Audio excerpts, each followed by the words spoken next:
এরপরে বাদশাহ কই চলো আমাকে আমার নবী মায়ের নবী আখেরি নবী যিনি শ্রেষ্ঠ নবী হবেন তাওরাত কিতাবে বারবার যার নাম বলা হয়েছে ওই নবী যেই মক্কা থেকে মদিনায় হিজরত করবেন সেই মদিনার নগরী আমাকে তোমরা দেখাও। উলামায়ে কেরাম কয় মদিনা তো এখনো নগরী হয়নি, মদিনা এখনো কোনো নগরী হয় নাই। বাদশাহ কয় আমি ওই জায়গাটা দেখতে চাই যেই জায়গাটা মদিনা হবে। আল্লাহু আকবার, আরো জোরে কহ না আল্লাহু আকবার। ওই মদিনাতুন নবী আমি দেখতে চাই গো, যেই মদিনায় শ্রেষ্ঠ নবী শুয়ে থাকবে, যেই মদিনা তার রওজা হবে, ওই মদিনা আমাকে তোমরা দেখাও। উলামায়ে কেরাম কই তাহলে চলো মক্কা থেকে মদিনার রাস্তা কোনটা হবে।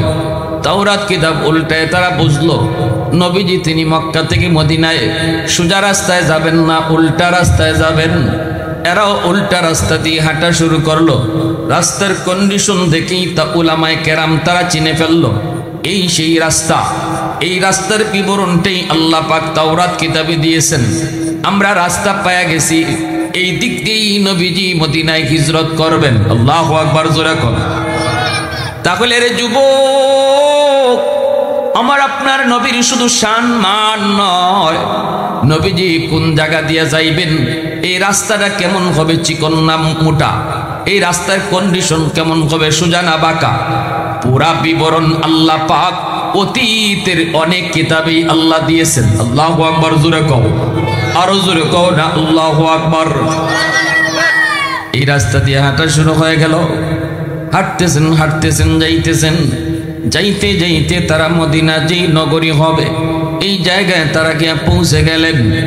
মদিনার কন্ডিশন, মদিনা নগরী কেমন হবে, চতুর্দিকে পাহাড় পর্বত কেমন হবে, মদিনার আবহাওয়া কেমন হবে, তাওরাত কিতাবে আছে।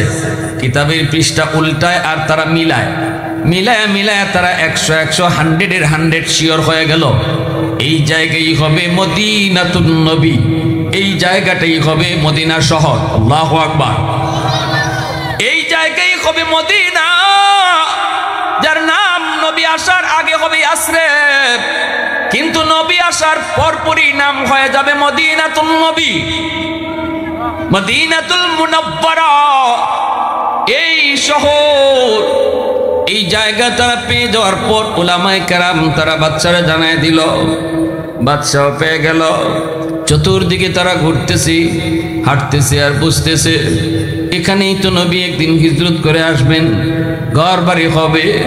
এরপরে এরা নবীরে সংবর্ধনা জানাবে, নবীরে আমন্ত্রণ জানাবে, নবীজি তাদের ডাকে মদিনায় আসবেন। এখানেই মসজিদে কোবা হবে, এখানেই নবীজি চিরনিদ্রায় শুয়ে থাকবেন। নবীজি রওজা থাক, নিজের জন্মভূমি মক্কায় হবে না, নবীর রওজা হবে এই মদিনায়। আল্লাহু আকবার, জোরে কও। উলামায়ে কেরাম তখন বলতেছে বাদশা ঝাঁপো না, যেহেতু আমরা মদিনা নগরীর সন্ধান পেয়ে গেছি, মদিনা কোন জায়গা হবে সেই জায়গাও পেয়ে গেছি, এবং এটাও আমরা শিওর হয়েছি এখানেই নবীর রওজা হবে। আমরা উলামায়ে কেরাম সিদ্ধান্ত নিয়েছি আমরা আর নিজ গ্রাম নিজ দেশ ইয়ামেনে আর কোনোদিন ফিরত যাব না, আমরা এখানেই থাকবো, এখানেই যেন আমাদের মরণ হয়, কবর যেন মদিনায় হয়। কারণ এই মদিনায় যদি আখিরি নবীর আগমন ঘটে, শ্রেষ্ঠ নবীর, আমাদের কবরের পাশ দিয়ে নবী হাঁটবেন, নবীর পায়ের ধুলাবালিগুলি আমাদের কবরে পড়বে। ধন্য ধন্য ধন্য, নিজেকে ধন্য মনে করব, কবর যেন আমাদের মদিনায় হয়, মায়া নবীর পায়ের ধুলাবালি যেন আমাদের কবরে পায়, নবীর পায়ের আওয়াজ যেন আমরা কবর থেকে শুনতে পাই। সুবহানাল্লাহ, জোরে কও। 400 জন আলেম তখনই তাওরাত তারা তখন বাদশাকে বলে বাদশা যাব না, আমাদের জন্য আপনি কিছু ছোট ছোট ঘর বানিয়ে দিয়ে যান, আর আমরা ইয়ামিন আর ফিরত যাব না। বাদশা কয় তাহলে আমি কি করব, আমারও তো মন চায় নবী যেখানে ঘুমায় থাকবে এখানে আমিও ঘুমায় থাকি, আমারও তো বাদশাহী ভালো লাগে না, আমি এত বড় বাদশা কিন্তু বাদশাহী ভালো লাগে না, চিরনিদ্রায় শুয়ে থাকতে চাই যেখানে শ্রেষ্ঠ নবী রহমতের নবী দু জাহানের বাদশা যেখানে শুয়ে থাকবে গো, ওখানে আমারও তো শুয়ে থাকতে মন চায়, কিন্তু তাওরাতের আলেমরা কয় না বাদশাহ, তুমি তো একটা জিম্মাদারি নিয়ে আইছো, তোমার কাঁধে একটা বাদশাহীর জিম্মাদারি আছে। না না, তুমি দেশে চলে যাও, অনেক সৈন্য সামন্ত তোমার সাথে, এখানে থাকা ঠিক হবে না। বাদশারে তারা বুঝাইলো, কিন্তু বাদশার মনে তো কষ্ট রয়ে গেল। বাদশাহ 400 জন আলেমের জন্য 400টা বাড়ি বানাইলো। একটা ঘর নিজের মনের মাধুরী দিয়া বানাইতেছে। এই ঘরটা কার জন্য বানায় কেউ জানে না। বাদশাহ মনের মাধুরী দিয়া ঘরটা বানায়। উলামায়ে কেরাম জিজ্ঞেস করে, এই ঘর কার জন্য বানাও? বাদশাহ চোখের পানি চাইরে কয়, আমি তো থাকতে পারলাম না, মদিনায় চলে যাবো আমেন, কিন্তু আমি তো তাওরাত কিতাবের দ্বারা বুঝতে পারলাম নবী যেদিন মদিনায় আসবে ওই দিন মদিনায় নবীর নিজস্ব কোনো ঘর বাড়ি থাকবে না। এজন্য নবী আসার আগে আগে নবীর জন্য আমি ঘর বানায় দিয়া গেলাম। আওয়াজ দিয়া কও না সুবহানাল্লাহ, আরো জোরে সুবহানাল্লাহ।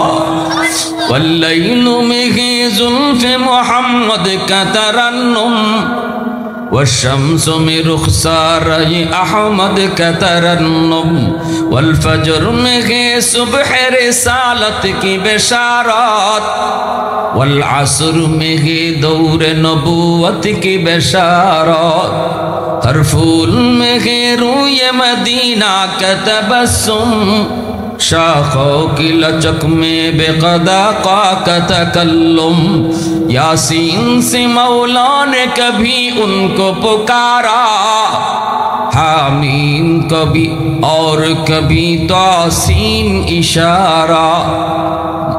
मोहब्बतेर आवाज़े बोलें अल्लाहु अकबर। আর একটু জোরে কও না, জোরে আল্লাহু আকবার। একটু মহব্বতের সাথে জিকির করি, লা ইলাহা ইল্লাল্লাহ, জুরে লা ইলাহা ইল্লাল্লাহ।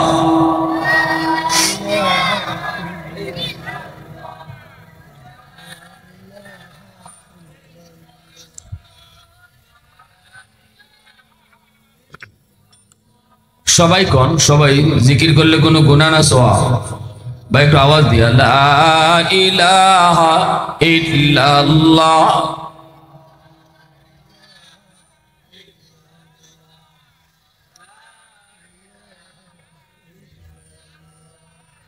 লা ইলাহা ইল্লাল্লাহু মুহাম্মাদুর রাসূলুল্লাহ। জোরে সুরে বলি সাল্লাল্লাহু আলাইহি ওয়াসাল্লাম।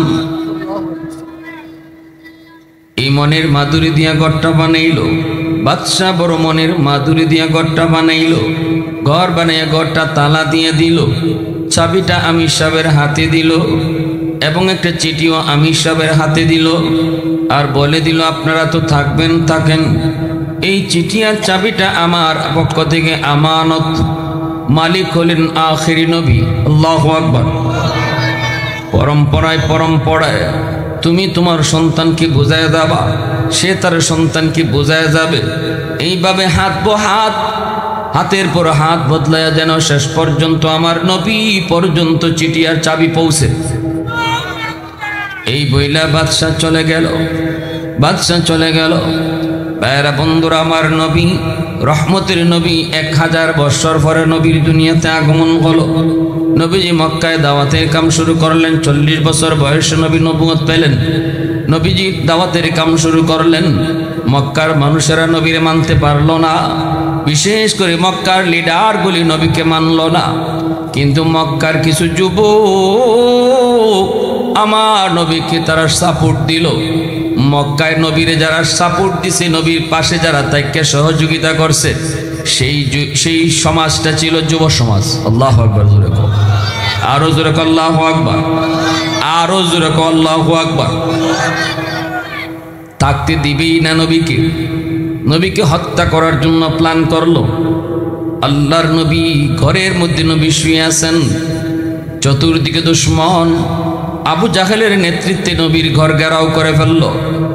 আল্লাহ কই, দোস্ত আজকেই তুমি হিজরত করো।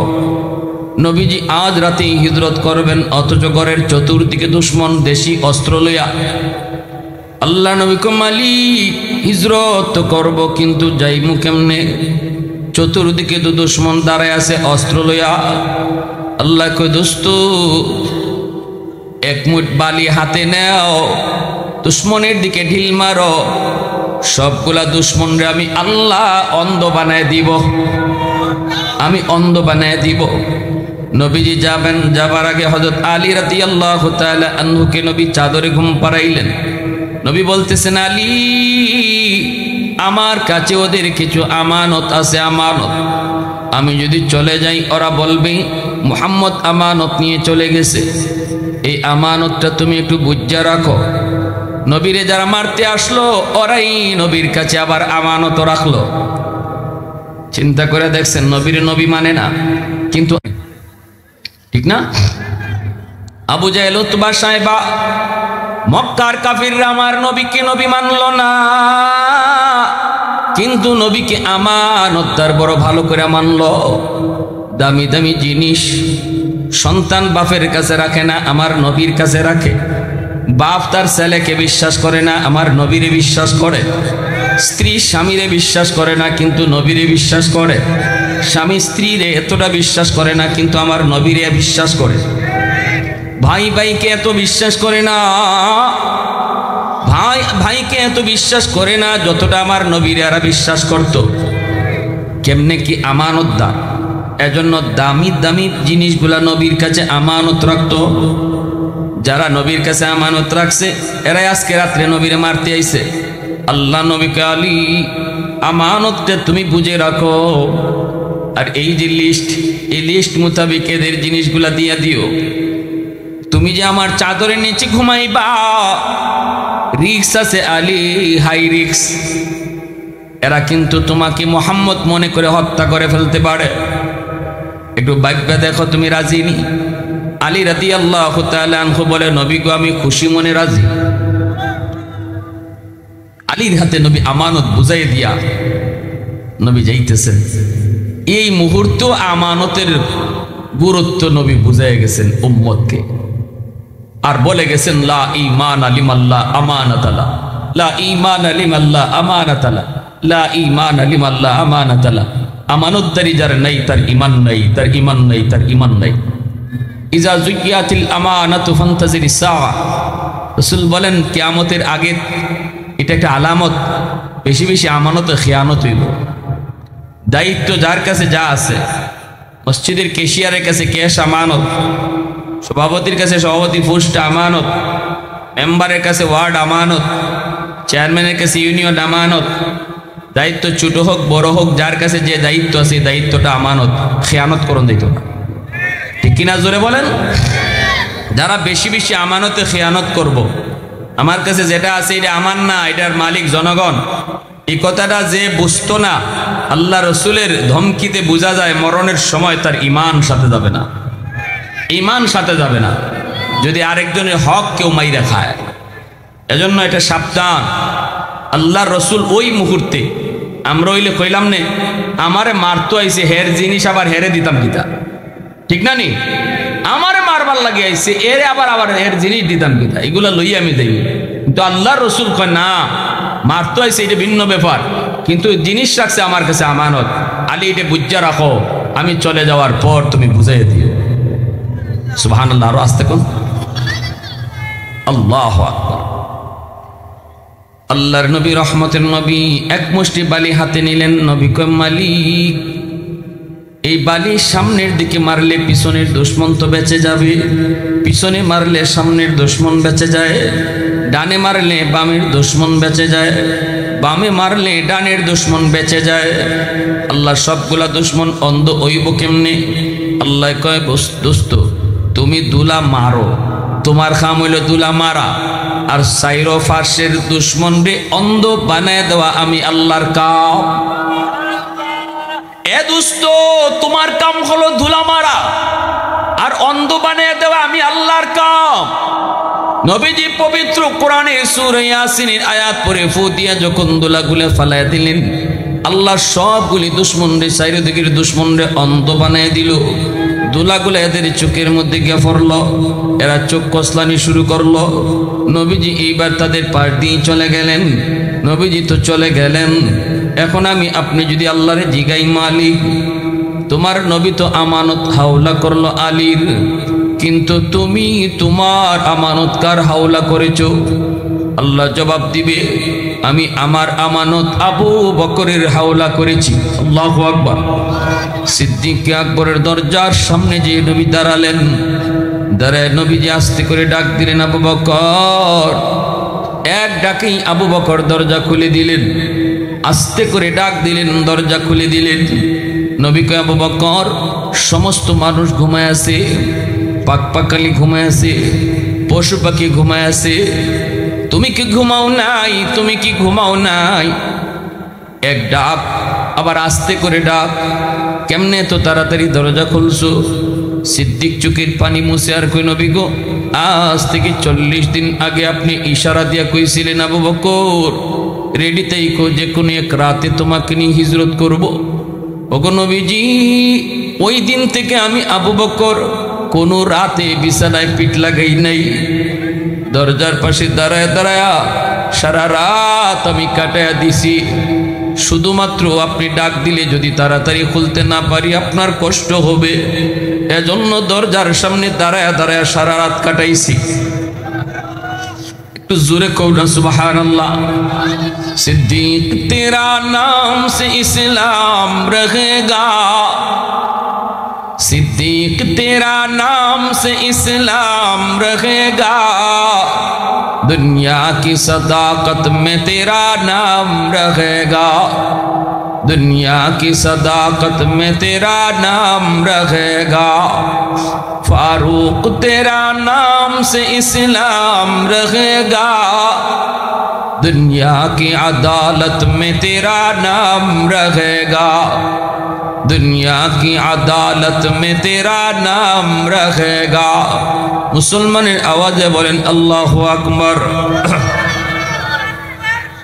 আল্লাহর নবী রহমতের নবী আবু বকর সিদ্দিককে নিয়ে হিজরত করলেন।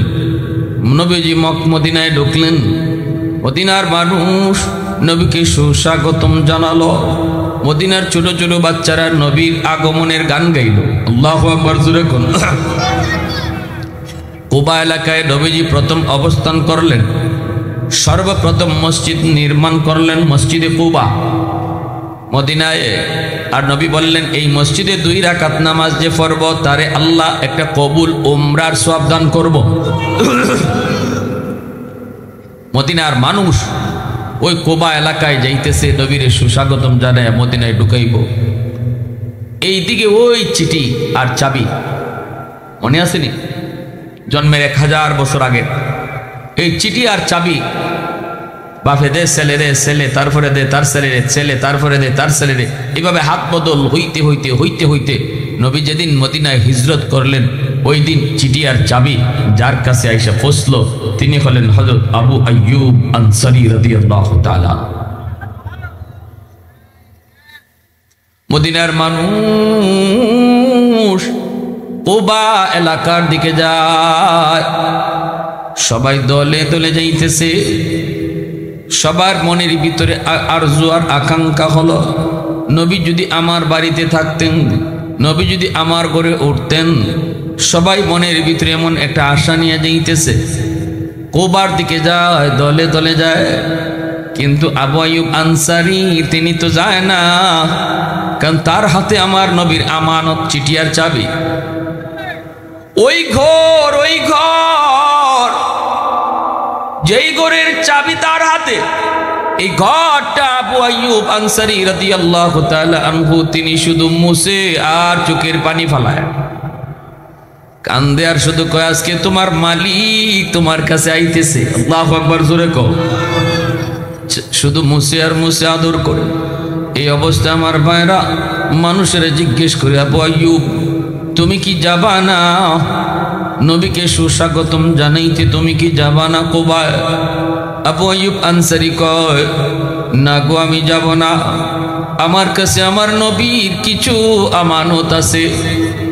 আমার মন বলে এই আমানতের জিনিসগুলি নেওয়ার জন্য নবী আমার খোঁজে এখানে আসবে। সুবহানাল্লাহ। কেউ বুঝে না, কেউ বুঝে না, বুঝার কথাও না। মানুষগুলি কুবায় যায়, যে এই প্রস্তাব দেয়, নবী গো আমার 2টা বাড়ি, একটা বাড়ি আপনারে দিয়া দিমু। আর একজনে কই হুজুর আমার 5টা ঘর, 3টে আপনারে দিয়া দিমু। আমার বাড়িতে আসেন, আমার বাড়িতে আসেন, আমার ঘরে আসেন। আল্লাহ নবী কয় আমি কই যাইমু আমি নিজেও জানি না, কই গিয়ে আমি বইমু তাও জানি না। জানে আমার আল্লাহ আর জানে আমার উটনি। আল্লাহু আকবার জোরে কও। নবী কয় আমি উটনির পিঠে পিঠে বসে থাকবো, আর আল্লাহর ইশারায় উটনিটা চলবো। উটনি যেখানে গিয়ে বইব এখানে আমার থাকার জায়গা। মদিনার মানুষ উটনির পিছনে পিছনে যায়। আমার নবী রহমতের নবী উটনির পিঠে বসা। সবার মনের ভিতরে সামনের বাড়িটাই তো আমার। আল্লাহ উটনিটা যদি আমার বাড়ি থেকে বইতো। কেউ লাগাম টানে না, কেউ কিছু কয় না, উটনিরে কেউ রাস্তাও দেখায় না। আল্লাহর ইশারায় উটনি চলতেছে, যেন মদিনার অলিগলি সব যেন উটনিটা চিনে। আমার নবীকে নিয়ে মদিনার ভিতরে উটনি ঘুরতেছে, যাইতেছে। যার বাড়িতেই ফালায় যায় সেই মনে কষ্ট পায়, হায় রে আমার বাড়িতে উটনিটা বইল না। সামনের বাড়িওয়ালা আশা করে বয়া থাকে, মনে হয় আমার বাড়িতে যায় উটনিটা বইব। এইভাবে কারো বাড়িতে বয় না, কারো বাড়িতে ঢুকে না। যাইতে যাইতে উটনি সেই আবু আইয়ুব আনসারীর বাড়ির সামনে যায় নবীকে নিয়ে বসে পড়ল। আওয়াজ দেয়া কও সুবহানাল্লাহ, আরো জোরে সুবহানাল্লাহ। ইন্না আ'তাইনাকাল কাউসার ফাসাল্লি লিরাব্বিকা ওয়ানহার ইন্না শানিআকা হুয়াল আবতার। আল্লাহ পাক রব্বুল আলামিন কয় বন্ধু তোমার সম্মান মর্যাদা আমি আল্লাহ তোমারে কাউসার নামক নিয়ামত দিয়েছি। নিয়ামত বন্ধু তুমি কষ্ট নিও না। নির্বংশ ওরা, তুমি না। সন্তান নিয়ে গেছি, কাউসার দিছি। শান মানের মর্যাদা আল্লাহ নিজে গাওয়া শুরু করছে। আল্লাহু আকবার জোরে কও। খালি জন্মের পরে না, জন্মের আগে থেকে। জন্মের আগে থেকে নবীজি উটনির পিঠ থেকে নামলেন। এই নবী আবু আইয়ুব আনসারী রাদিয়াল্লাহু তাআলা আনহুকে ডাক দিয়ে কয়, আবু আইয়ুব কোথায় আমার চিঠি আর চাবি, আমার হাতে দাও। সাহাবায়ে কেরাম নবীজির কাছে দাঁড়ানো, কেউ কিছু বুঝে না, বুঝার কথাও না। এই চিঠি আর চাবির খবর নবীরে জানাইছেন কে? একটু জোরে বলেন কে? আমার নবী, দয়ার নবী, মায়ের নবী, দু জাহানের বাদশা নবীকে জানাইছেন আমার আল্লাহ। এইবার নবীজি চিঠি আর চাবি হাতে নিলেন। চিঠিটা খুলছেন, খুইলে নবী দেখেন ইয়ামেনের বাদশা। ইয়ামেনের বাদশায় লিখছে, এই চিঠিটা আমার নবীর জন্মের 1000 বছর আগের লেখা চিঠি। এই চিঠিটা নবী হাতে নিছেন। ইয়ামেনের বাদশায় লিখছে, নবী গো আমার সাথে 400 জন আলেম মদিনায় তাদের কবর হইছে, আপনার পাশে ওরা শুইতে চায়। আমারও মন চাইছিল মদিনায় শুয়ে থাকবো, কিন্তু নাগো নবী দায়িত্ব থাকার কারণে পারি নাই, দায়িত্ব থাকার কারণে পারি নাই। কিন্তু ছোট্ট একটা হাদিয়া আমি আপনাকে উপহার দিলাম, আপনি আমার হাদিয়াটা গ্রহণ কইরেন, কবুল কইরেন। এই ঘরটা আমি আপনার জন্য বানাইছি, মনের মাধুরী দিয়া বানাইছি। মদিনায় যেদিন আপনি আসবেন ওই দিন মদিনায় আপনার নিজস্ব কোনো ঘর বাড়ি থাকবে না, আপনার ঘরেই যেন আপনি উঠতে পারেন। আল্লাহু আকবার জোরে কও। ইয়া রাসূলুল্লাহ, যদিও আমি আপনার জন্মের 1000 বছর আগে চিঠি লিখতেছি, তবু আমি আপনার উপর সবার আগে ঈমান আনছি। আল্লাহু আকবার। আপনার উপর সবার আগে আমি ঈমান আনছি। ওগো নবীজি, আপনি আমার ছোট্ট হাদিয়াটুকু কবুল কইরেন। এই বইলা নবীজি রহমতের নবী, মায়ার নবী চিঠি আর চাবি হাতে নিলেন। নবীর চোখ দিয়েও পানি পড়ে, সাহাবায়ে কেরামের চোখ দিয়েও পানি পড়ে। কত বড় নবীর আশিক ছিল। এজন্য রে যুবক, আজকে আমার নবীর সম্মানের আলোচনা। সমস্ত মানুষের জীবনী শুরু হয় জন্মের পর, কিন্তু আমার নবীর জীবনী শুরু হয়েছে জন্মের বহু বহু আগে। রূহ জগতেই তো আল্লাহ পাক নবীর আলোচনা করছেন সমস্ত নবীদের সামনে। সুবহানাল্লাহ। রূহ জগতে সব নবীদের রূহগুলা চমকাইতেছে, আর আমার আপনার নবীর রূহটা এর ভিতরে আরো আলাদাভাবে চমকাইতেছে। আল্লাহ সমস্ত নবীদের কাছ থেকে সবক নিছে, সমস্ত নবীদের কাছ থেকে সবক নিছে। আমার হাবিব রে পাইলে তোমরা তার উপরে ঈমান আনবা, তারে মান্না চলবা। সবাই স্বীকৃতি দিচ্ছেন সব নবীরা। এজন্য আল্লাহ পাক নবীর উপরে ঈমান আনাইলেন কেমনে, নবীর পিছনে তাদেরকে মুক্তাদি বানাইলেন কেমনে, নবীর মর্যাদা তাদের উপরে দিলেন কেমনে, এই পরিবেশটা আল্লাহ তৈরি করেছিলেন মেরাজের রজনীতে মসজিদে আকসায়। আল্লাহ পাক সমস্ত নবীদেরকে আল্লাহ মসজিদে আকসায় জমা করছেন। আদম নবী থেকে নিয়ে ঈসা নবী পর্যন্ত। নবী তো আইসেন পরে, আর আল্লাহ তাদের আগের সব নবীর কাছ থেকে স্বীকৃতি নিয়ে নিছে, আমার নবীর উপরে ঈমান আনবায়, নবীরে মানবায়। এটা কেমনে মিল করবো আল্লাহ?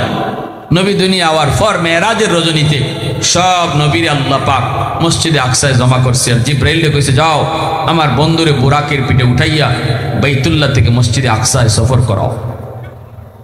মেরাজের রজনীতে উম্মেহানির ঘর থেকে আমার রসুলকে বুরাকের পিঠে সওয়ার করায়া মসজিদে আকসায় হাজির করা হলো। আদম নবী থেকে নিয়ে ঈসা নবী পর্যন্ত সব নবীর সাথে নবীর পরিচয় হলো। সবাই সুস্বাগতম জানাইল, নবীরে মানলো, নবীর উপরে ঈমান আনলো। এরপরে আল্লাহ কইতেছে, জিব্রাইল তুমি আজান দাও, এখন আমার দোস্ত ইমাম হইব, আর আদম নবীও তার পিছে মুক্তাদি হইব। সব নবী আমার নবীর আমার দোস্তের পিছনে মুক্তাদি হবে, আর আমার রসুল আমার দোস্ত মুক্তাদা হবে। আজান দিবেন জিব্রাইল। আল্লাহু আকবার, আল্লাহু আকবার, আশহাদু আল্লা ইলাহা ইল্লাল্লাহ, আশহাদু আন্না বলে জিব্রাইল থেমে গেলেন। আল্লাহ পাক রব্বুল আলামিন কই, জিব্রাইল থামছো কেন? জিব্রাইল কয়, থামছি কেন আল্লাহ, কোন নবীর নাম নিব? আদম নবী থেকে নিয়ে ঈসা নবী পর্যন্ত সকল নবী এই জায়গায় হাজির। আজানের ভিতরে কোন নবীর নাম নিব, নাকি তোমার দোস্তের নাম নিব? আল্লাহ পাক কয়, জিব্রাইল আমার দোস্ত হইব ইমাম, বাকিরা হইব মুক্তাদি, আর তুমি খান নাম নিতে এবার জিগাও। দ্রুত আমার দোস্তের নাম বলো। জিব্রাইল আমিন আজানের ভিতরে আশহাদু আন্না মুহাম্মাদুর রাসূলুল্লাহ কইয়া আজান শেষ করলেন। এইবার আল্লাহ কই, সবাইকে বলো মসজিদের ভিতরে কাতার বন্দী হওয়ার জন্য। সামনের কাতারে সকল পয়গম্বর, জলিলুল কদর পয়গম্বর সামনের কাতারে সবাই লাইন ধরে দাঁড়াইছেন। পিছনে আরো নবী, পিছনে ফেরেশতা, পিছনে জান্নাতীরা। আল্লাহ পাক এই মসজিদে আকসার ভিতরে সম্মানিত ফেরেশতাদেরকে হাজির করছেন। ইকামত দেওয়া শুরু হয়ে গেল। নবীজি বলেন, আমি দেখতেছি জিব্রাইল ইকামত দেওয়া শুরু করে দিলেন, অথচ ইমামের জায়গা এখনো খালি, কেউ জানে না কে ইমাম হবে। আল্লাহু আকবার। আল্লাহ নবী বলে, ভাই জিব্রাইল আজান দেওয়া তো শেষ হয়ে গেল, কিন্তু ইমাম কে হবে কেউ তো জানে না, তুমি কি আজ নিজেই ইমামতি করবে? জিব্রাইল আমিন মুচকি হেসে আমার আপনার নবীর হাত ধরে টান দিয়া কই, নবী গো, আজকে এত বড় জামাতের ইমামতি আল্লাহ শুধু আপনাকেই দান করেছে। आवाज दिया कहो सुभान अल्लाह। तकबीर में कलमा में नमाजों में अज़ा में है नाम इलाही से मिला नाम मोहम्मद, है नाम इलाही से मिला नाम मोहम्मद। फरमाती हैं आदम को मुझे खुल्द तरी में लकहा हुआ तू बाब मिला नाम मोहम्मद लकहा हुआ तू बाब मिला नाम मोहम्मद महबूब ने कहा सल्ले अला नाम मोहम्मद आका की जिया दिल की जिला नाम मोहम्मद आका की जिया दिल की जिला नाम मोहम्मद मुसलमाনের আওয়াজে বলেন আল্লাহু আকবার নবীজি ইমাম হলেন আর সকল নবীর পিছনে কি হলেন মুক্তাদি হলেন নবীজি ইমামতি করলেন সব নবীর পিছনে মুক্তাদি হলেন এরপরে আল্লাহ পাক আমার নবীর উর্দু আকাশে সফর করাইলেন উর্দু আকাশে সফর করলেন এত বড় এক ঐতিহাসিক ভ্রমণ নবীর আল্লাহ করাইছেন যেই ভ্রমণটা পৃথিবীর আর কোন নবীকে আল্লাহ করার নাই সুবহান ঐতিহাসিক সফর নবীজি সফর করে আইছেন আওয়ার পরে এখন নবীজি মক্কার মানুষরা কইতাছেন যে আমার আল্লাহ অল্প সময়ের ভিতরে আমি যে গরো গুমো আসলাম দরজা খুললে যে গেছি এখনো সিটকারি লড়তাছে ওই এতটুকু সময়ের ভিতরে অজু যে করছি অজুর পানি গড়াইয়া জাগাত গেছে না বিছনার থেকে যে উঠছি বিছনার গরম এখনো কমছে না এর ভিতরে আল্লাহ আমারে আল্লাহ বাইতুল মুকাদ্দাস নিছে এখান থেকে আবার সাত আকাশ পাড়ি দিয়ে আল্লাহর কাছে নিছে নেওয়ার পরে আল্লাহর সাথে কথা হইছে আল্লাহ আমার উম্মতের লাগি 50 ওয়াক্ত নামাজ দিছিল আমি কমায়া 5 ওয়াক্ত লইয়া আমি তোমাদের সামনে হাজির হইছি ইমানদার মুসলমান মুমিন সবাই বিশ্বাস করে লিছেন কারণ তারা তো নবীর উপরে বিশ্বাস কিন্তু বেঈমান কাফিররা হাসি ঠাট্টা শুরু করছে আবু সুফিয়ান উতবা সাহেবা আবু জাহেল কয় মুহাম্মদের মাথা শেষ মুহাম্মদের মাথা নাই রে এটা কেমনে হয় এটা যুক্তিতে ধরে এই বিভিন্ন কথা শুরু করছে এর কিছুদিন পরেই আল্লাহর নবী চিঠি লিখছেন রোম সম্রাটের কাছে কালেমার দাওয়াত দিয়া রোমের সম্রাট কয় মুহাম্মদের পক্ষ থেকে কালেমার চিঠি আইছে এখন আমি যে মুসলমান হইতাম মুহাম্মদের উপর ঈমান আনতাম তাই কেমন মানুষ এটা একটু বোঝা দরকার আর মানুষ বালা না খারাপ এটা এলাকার মানুষে বালা জানে ঠিক না নি আপনার গ্রামের মানুষে আপনি কত নম্বর বালা মানুষ এটা বালা বুঝবো দূরের মানুষে আপনারে খুব বালা জানে খুব ফেরেশতা জানে কিন্তু আপনার বাল্যকাল আপনার যৌবনকাল যে জায়গাত কাটছে এই জায়গার মানুষে আপনারে বালা কইরা জোরে মতো বালা কইরা চিনে এখন দেখা যায় কয় দেখো তো মক্কার কোনো মানুষ নি পাইলে তারে আনো রোম সম্রাটের নির্দেশে রোমে পাওয়া গেল একজন মানুষ মক্কার সে কে আবু সুফিয়ান নবীজির দুশমন আল্লাহ নবীর সাথে কঠিন দুশমনী তখন ইনি পরে কালেমা পরে মুসলমান হয়েছেন এজন্য বেশি কিছু বলা যাবে না নবীর সাহাবী হয়েছেন ফতে মক্কার পর নবীর সাথে একটা আত্মীয়তার সম্পর্কও তার আছে আবু সুফিয়ানের মেয়ে হযরত উম্মে হাবিবা রাদিয়াল্লাহু তাআলা আনহা নবীজির পবিত্র বিবি আল্লাহ নবীর একজন পবিত্র বিবি এই হিসাবে নবীজি আর আবু সুফিয়ানের সম্পর্ক হইল হোর দামান বুঝছেন না আপনারা নবী হইলা দামান আর আবু সুফিয়ান হইলা হোর এই আবু সুফিয়ানের সাথে নবীজির চরম দুশমনী এই অবস্থায় আবু সুফিয়ানের রোম সম্রাটের কাছে হাজির করা হয়েছে রোম সম্রাট কয় বাড়ি কই তোমার আবু সুফিয়ান কয় আমার বাড়ি হইল মক্কায় মুহাম্মদের চিনো কয় চিনি না মানে মুহাম্মদের চিনি না কেটে মুহাম্মদ বালা না খারাপ এখন আবু সুফিয়ান করছে বিপদ খারাপ যদি কয় তাহলে এটা জিতা মিশা কথা ঠিক না নি নবীরে খারাপ এই কথা কোয়ার সাহস আছে আলামিন উপাধি এরা নিজেরাই দিছে ঠিক না কয় কেমনে কই খারাপ আবার যদি কই বালা তাইলে কইব বালা যদি হয় তাইলে তারে মানো না কেনে ফরসিনি ফারা বাসের সিবা লিডার মানুষ তো বুদ্ধি আছে ফাঁকি দিয়ে জবাব দিছে কয় বালা না খারাপ আমি কইতাম না তবে মুহাম্মদের একটা কথা শুনাই আপনি বুঝবা মুহাম্মদ বালা না খারাপ হাসা কয় না মিশা কয় কি কথা মুহাম্মদ কয় রাতের অল্প সময়ের ভিতরে সে মক্কা থেকে মসজিদে আকসা বাইতুল মুকাদ্দাস গেছে সফর হইছে কি এক বুরাকের পিঠে সোয়ার হইয়া বলে বুরাক বলে এমন এক সোয়ারি মানুষের চৌকের সাওয়া যদ্দুরকে শেষ এখানে বুরাকের একটা কদম যায় এমন দ্রুতগামী এক বুরাকের ভিতরে সোয়ারুই আল্লাহ নাকি তার মসজিদে আকসায় হাজির করছে। এখানে নাকি 1.25 লক্ষ নবী আল্লাহ জমা করছে, এরার ইমামতি তাইন করছেন। এর পরে তারে আল্লাহ পাক 7 আসমান ফাড়ি দিয়ে আল্লাহর কাছে নিছে, নিয়ে আল্লাহর সাথে কথা হইছে, আবার আল্লাহ মক্কায় পৌঁছে দিছে। এত লম্বা সফর সময় বের হইছে কয় একবারে এতটুকু, ওই অজুর পানি এখনো গড়ায় জাগাত গেছে না। সার নামাজের পর মসজিদের সব দরজা জানালা বন্ধ করেছি, কিন্তু মেইন দরজাটা বন্ধ করা সম্ভব হয় নাই, পারি নাই। মনে হয় দরজাটা পাহাড় চাপা দিয়ে কেউ রাখছে, চেষ্টা করো পারি নাই। মানুষজন আনলাম তাও দরজা বন্ধ করতে পারি না। দরজা খোলা রেখেই আমাকে বাধ্য হয়ে যেতে হলো। ফজরে আগে আগে দৌড়ে আসলাম মসজিদে আকসার মেইন দরজা খোলা।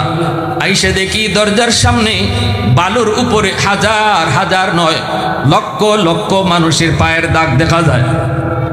এবং আমি দেখলাম একটা পাথর, ওই পাথরের মধ্যে একটা রশি লাগানো, যে রশির মাথায় একটা চতুষ্পদ জানোয়ারের পায়ের দাগও দেখা যায়।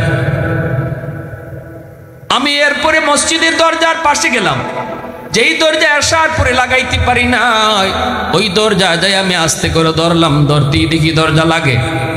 এখন আর সমস্যা হয় না। কেন আমি আসার পরে পারলাম না? এত মানুষের পায়ের দাগ কেন? ওই যে একটা চতুষ্পদ জন্তুটাই বা কি ছিল? এতগুলি প্রশ্ন আমার মনের ভিতরে অনেক দিন যাবৎ ছিল, সমাধান খুঁজে পাই নাই। আজ আমি জবাব পাইয়া গেছি। এখন আমার বুঝ হয়ে গেছে এই রাত্রে নবী আসবেন, 1.25 লক্ষ নবীকে আল্লাহ জমা কইরা নবীর ইমামতি করবেন, নবীর পিছনে তারা মুক্তাদি হবে। এজন্য দরজা বন্ধ করতে পারি নাই, আল্লাহর পক্ষ থেকে দরজা খোলা ছিল। আল্লাহু আকবার। পায়ের দাগগুলি যা দেখলাম এটাই ছিল নবীদের পায়ের দাগ, আর ওই যে চতুষ্পদ জন্তুর দাগ এটাই ছিল বুরাকের দাগ। অতএব জাহাপনা আমি আর দেরি করতে চাই না, এই মুহূর্তে আমি কালেমা পড়ে মুসলমান হয়ে গেলাম।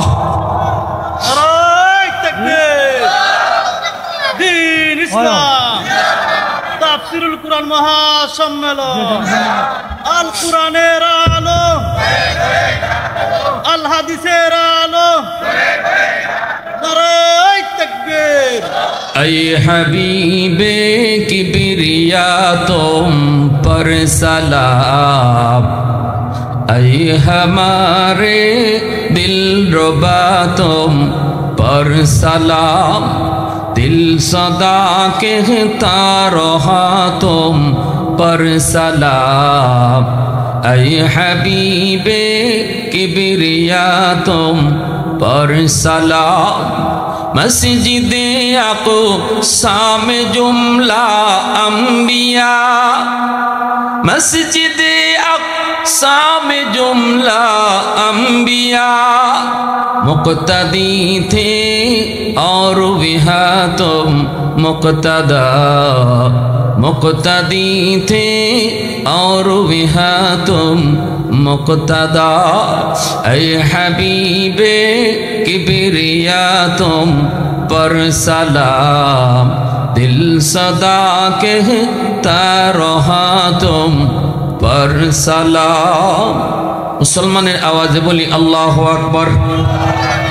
এজন্য আল্লাহ বলছে বন্ধু না, বন্ধু তুমি মনে কষ্ট নিও না, সন্তান তোমার নিয়ে গেছি, এরা তোমার নির্বংশ করে না। না, তুমি নির্বংশ নও, তোমার নাম নেওয়ার মতো লোক কিয়ামত পর্যন্ত দুনিয়ায় থাকবে। পৃথিবীতে এমন কোনো একটা টাইম বাদ যাবে না যেই টাইমে আমি আল্লাহর নামের সাথে তোমার নাম উচ্চারণ হবে না। আজানের মধ্যে আল্লাহর নামের সাথে নবীর নাম আসেনি না নাই? নামাজের মধ্যেও নবীর উপরে দরুদ আসেনি না নাই? সর্ব জায়গায় আল্লাহ পাক আল্লাহ নামের সাথে আমার নবীর নাম যুক্ত রাখছে। কালেমা পড়ি আমরা, কালেমার মধ্যে লা ইলাহা ইল্লাল্লাহ, পরের অংশই মুহাম্মাদুর রাসূলুল্লাহ। কালেমার মধ্যে আল্লাহর নামের সাথে নবীর নাম আসেনি না নাই? এজন্য আল্লাহকে বন্ধু কিয়ামতের আগ মুহূর্ত পর্যন্ত তোমার নাম জমিনে বন্ধ হবে না, কিন্তু যারা তোমার নির্বংশ কইছে এদের নাম লওয়ার লোক থাকবে না। আর কথা লম্বা না, এজন্য আমার ভাইরা নবীর সম্মানের মর্যাদার কথা আল্লাহ পবিত্র কোরআনে সূরাতুল কাউসারের মধ্যে বলছেন। আর এই কথাটাই বুঝাইছেন বন্ধু, তোমার একদল আশিক কিয়ামত পর্যন্ত আমি আল্লাহ রাখবো, যারা তোমার রুহানি আওলাদ। এই উম্মত